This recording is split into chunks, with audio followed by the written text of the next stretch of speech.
What's up, guys? It's Chance here with O1C TV, and today we're looking at the update for 1.13.0 for Arc Raiders. Let's get right into it. Trouble is brewing in the Rust Belt. Heavy sandstorms have been battering the surface.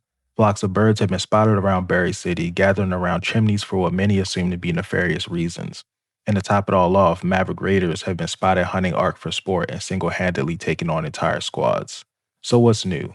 They have a solo versus squads matchmaking option. If you're above level 40, you can toggle it on and off, and you'll get a 20% bonus XP if you're able to extract and if you get defeated, which is good. The thing is, I don't know who asked for this. The general sentiment seems to be on social media that people already dislike PvP. I'm guessing this is for the people that like PvP. I've tried this out and it is very difficult with the TTK to actually be able to kill any of these trios, and it kind of prompts ratting a little bit, not gonna lie. Like, you don't really want to fight head on, honestly, in most cases. If you fight a 3v1, you will most likely lose, especially even in the case when I'm playing with duos. We tend to lose those 2v3 situations unless we can get an instant kill on the first guy. This does prompt you, though, to run loadouts, which I think deters people from going free. I just think that in this case, people would still go free and maybe not risk their loot. But anyway, we have the trophy display as well, which is a new long term project, which requires players to hunt increasingly dangerous groups of Ark to submit their parts for rewards. Raiders will be able to build a new display case over 5 different steps, like the Candleberry project, and each level will add a new item to the display case. The rewards for completing each step include blueprints as well as Raider tokens, and full completion brings additional rewards, including a How emote, a guitar, and 300,000 coins. There is no fixed end date for this, and it won't be impacted by expedition resets. I was just looking at this and I saw the very first thing was the surveyor parts, and I just don't know how to kill those. So, if anybody in the comments below could suggest how to kill surveyors a lot faster to be able to do this, that would be wonderful. I still need that for my weapon, or not for the weapon, but the bench. So yeah, help out with that in the comments, please. Anyway, next we got Bird City. Flocks of birds have moved into Bird City, building nests in empty chimneys.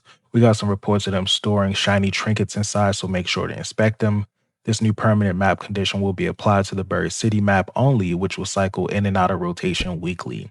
There will be more bird traps and zip lines present on the map. Raiders can expect more combat in, on, or around rooftops, including more flying arc and more players in proximity. I saw this last week when they were doing the exhalation roadmap, and I was wondering what the bird icon meant, but this actually makes sense. Maybe this will be a way for people to farm blueprints outside of running to the pharmacy and some of the residential areas. I don't really know what more players in proximity means. I don't know if that means more people per match or if that just is going to become like a focus point for people to rush towards at the beginning of matches. Anyway, we got two new types of epic augments. I'll show those on the screen here. So for the first one, we have the looting MK.3 augment called the Safekeeper, and this trades weight utility for increased looting potential, and it comes with a safe pocket that allows any item to be stored, including a good gun. This has a max loadout weight of 65 and can use light, medium, or heavy shields. This has 18 inventory slots, 4 quick use, 2 augmented, and that 1 safe pocket. Then next, we have the tactical MK.3 revival one, and this is focused on utility over defense and looting. And this restores 1 health every 5 seconds. When damage is taken, the effect is paused for 30 seconds.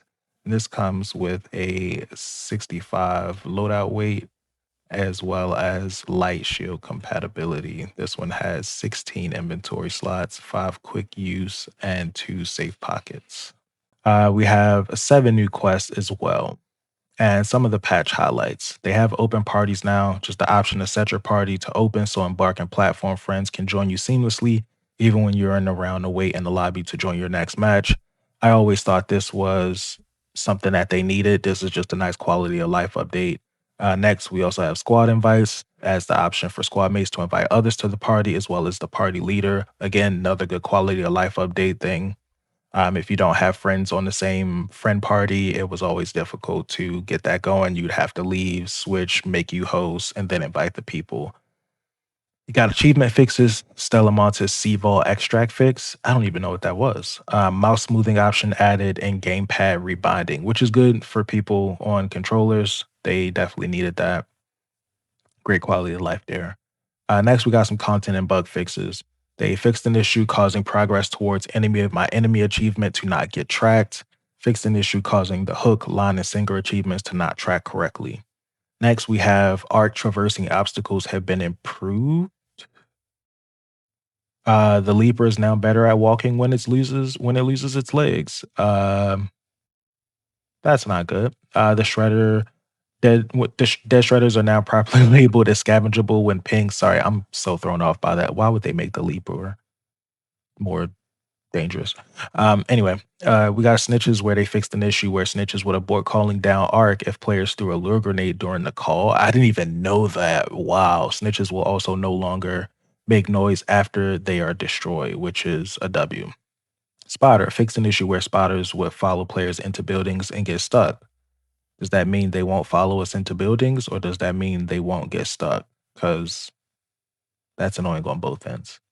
Anyway, we got tick. When grabbed by the tick, players will now have a brief window of time where they can dodge roll to remove the tick. That's a plus because holding that long button press was annoying and would often cause you to get rolled by the little flame ball thing. So I guess that's a plus for sure, especially because you can just get out of that now. For audio, they fixed an issue where emotes were missing voice lines in the store and customization preview. They fixed voice chat cutting in some cases and have improved voice chat connection.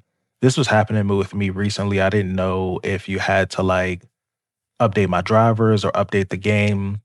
Sometimes I just reset the game. Sometimes I just reset my computer entirely, but it only happened like once or twice. So I'm glad that's just not going to happen anymore. For maps, in general, the types of containers that can spawn condition-specific blueprints have been lowered during the electromagnetic storm, hidden bunker, and locked gate. They raise the chances of finding higher tier weapons and weapon cases. Thank you, Embark. Oh my God, devs listened. Look, if I get another blueprint, not a blueprint, if I get another Berletta or another Arpeggio in a fucking weapon case, I'm gonna go insane.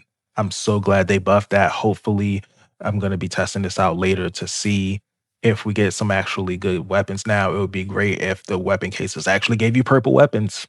That just, hoping they just did that. So anyway, slightly lower the chances of finding matriarch and queen unique parts in their armor pieces to make it a bit harder to get them without destroying them completely. Fix multiple containers across all maps that were not interactable. Ran across a couple of those. Fix the radar hatch timing bug and camera getting stuck when the interaction fails. Yes. That was annoying. In Dam Battlegrounds, they tweaked some of the cliffs around the radar outpost tower on the dam where players tended to get stuck.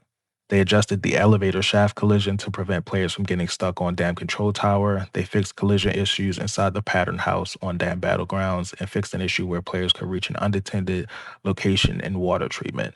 Bro, I do not know about all of these out of bound areas, but I keep seeing them come up. Last week was the ones in Stella Montes. Apparently, there's one in water treatment here on Dam.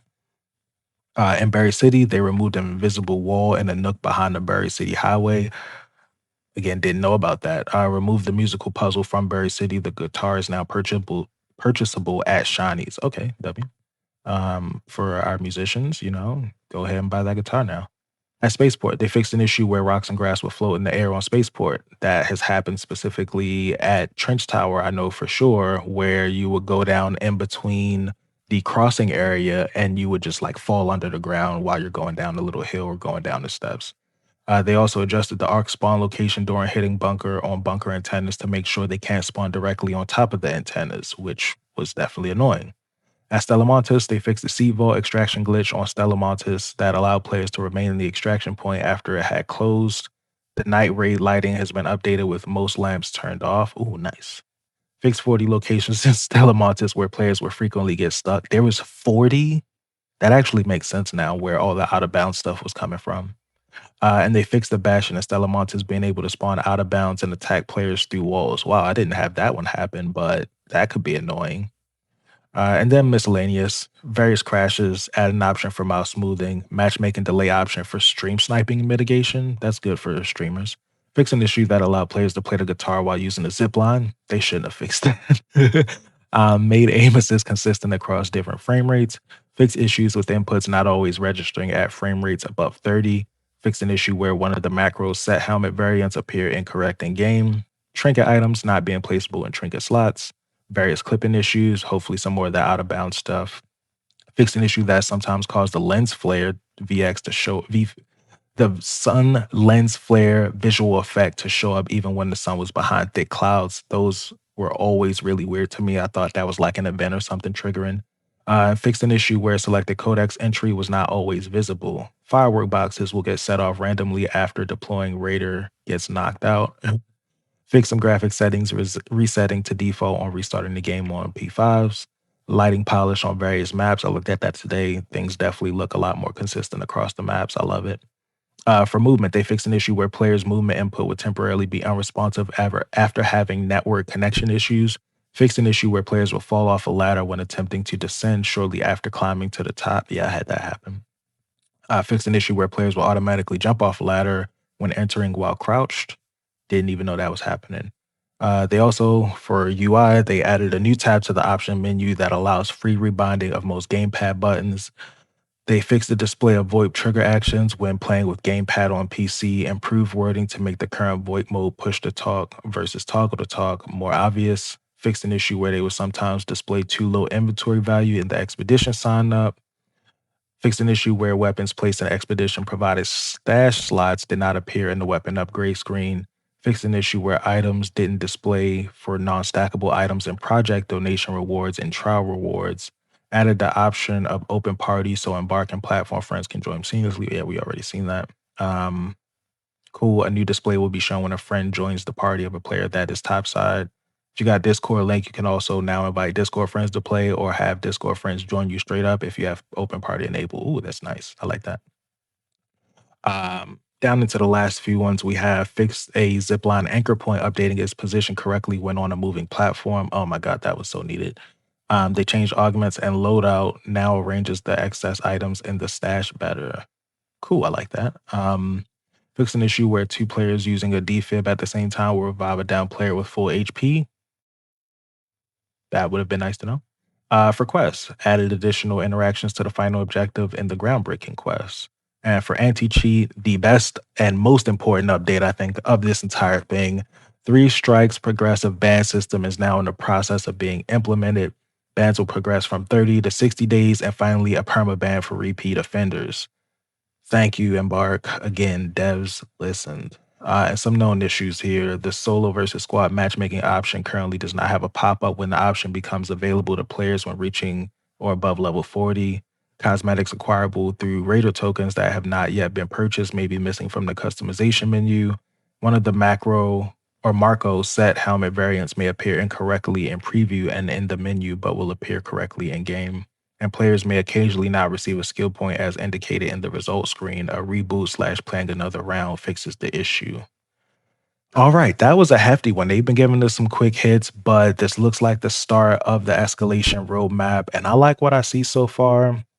I'm still not entirely too sure about the solos versus squads, but I'm going to play it later on and give you guys an update there. Thanks again for stopping by, guys. Please leave a like and comment. Please subscribe as well if you liked the video so far. I'm going to be uploading a lot more soon and a lot more gameplay as well. So hope you have a great day. Be at peace, brothers and sisters.